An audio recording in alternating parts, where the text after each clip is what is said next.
What's going on, people? Welcome back to Curtis Shaw TV, back with another transfer update video. And usually these videos are Arsenal related, but not today. It's neutral, but I had to do a video for this one as this is what you call a bomber. This is big news.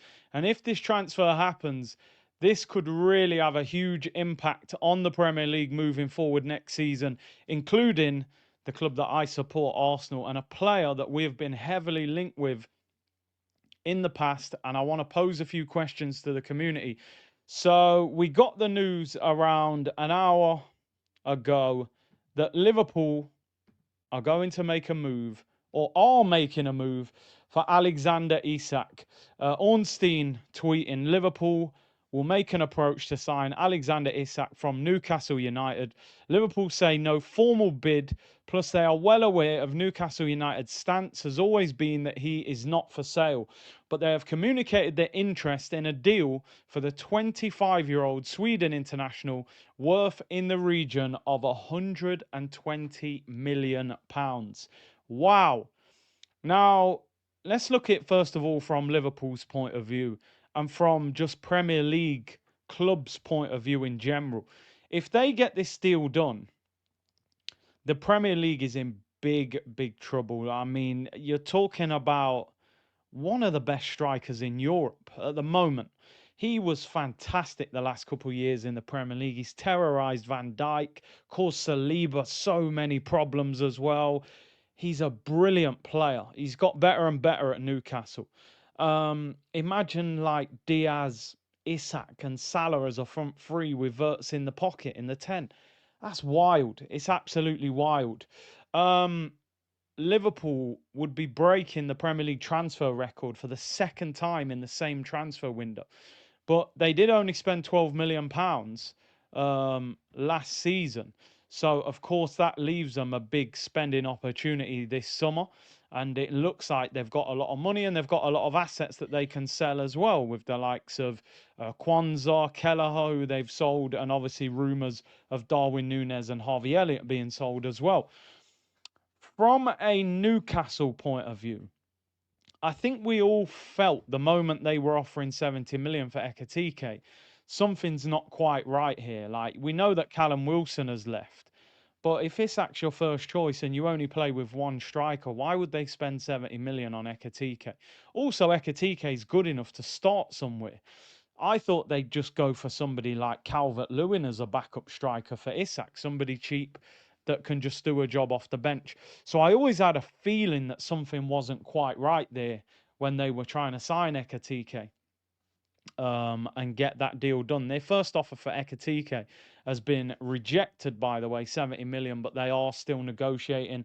They think around 80 million will get that deal done. I think my third and final point is Arsenal. Arsenal have been linked with this guy for about a year. Apparently, this is Arteta's dream striker. There were a lot of rumours that Arsenal would go for him this summer. I think the moment Newcastle made the Champions League, all the big Arsenal accounts were sort of saying, we can't get him. There's no way he's available now they've made the Champions League. I always said, I still think Isak would leave Newcastle in the Champions League because he knows that Newcastle are not going to win the Champions League. So he would go if a club were capable of winning the Champions League and it was a club that he wanted to go to. He said a lot of positive things about Liverpool. I think he said Anfield is his favourite away ground in the Premier League. And Liverpool have showed that them being in the Champions League is not the be-all and end-all, because he knows if he can go to Liverpool, he can win the Premier League, he can win the Champions League. They're a bigger club than Newcastle. So did Arsenal stop making a move for him because they made the Champions League? Now, my thought process is Arsenal probably think the numbers don't add up for them. Even though we're going to spend a lot of money this summer, I don't think we're going to pay huge amounts of money up front for players. And for example, somebody messaged me and said, look, if we get Gyökeres and Eze for around 125, 130 million, that makes more sense for Arsenal than spending 130 million purely on Isak. I don't know what you guys think about that. My argument was, though, what if we didn't buy Madueke for 52 million? Maybe we could have gone for Isak as well. I don't know. There's an interesting point. It's just interesting because this was always the guy we were supposed to be going for. The whole angle was that he's not available. Liverpool, I mean, listen, Liverpool haven't had a bid accepted. Newcastle might just turn around and say, no, you're not having him, thank you very much. And Arsenal can be justified that he wasn't available. So I suppose it's a waiting game. What I will say is if Liverpool get this signing done, the Premier League is going to be crazy. I mean, I haven't seen Liverpool with a prolific striker for a long time. I mean, Firmino was top quality, but even he was not prolific. The goals were coming mainly from Salah and Mane. To see Salah next to a prolific striker and then Diaz or Gakpo on the left, it's going to be a serious problem. I think this deal would send shockwaves through the Premier League. It's one of those deals that makes you question your own club's business. Even if you've been quite excited by some of the signings, you're like, boy, I don't know if that's enough. But we need to handle our own business. What I would say for Arsenal is you need to go and get a Rodrigo and an Eze. That's the kind of demand that we're going to need with Liverpool doing this kind of business. So, listen, if Liverpool get him, it's an unbelievable signing from Newcastle's point of view, with 3 years on his deal. I hope that they stay strong and say there's no real need to sell him.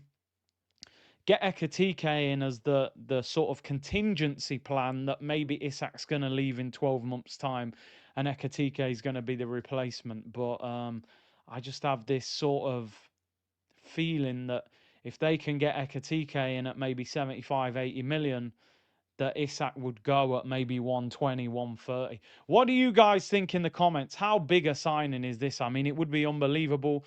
Will Newcastle reject it? Richest owners in the world. I think they should be trying to hang on to him. Although I wouldn't say that if Arsenal were bidding for him. And should Arsenal be in this race for him, or because of Zuba-Mendy and all the gaps we've got to plug in the squad, and potentially Eze and Gyökeres and all these sorts of deals, did it make more sense for us to go for Gyökeres at half the price of Alexander Isak? Let me know what you guys think in the comments. Huge deal. Let's see if it happens. Could be a game changer for the Premier League.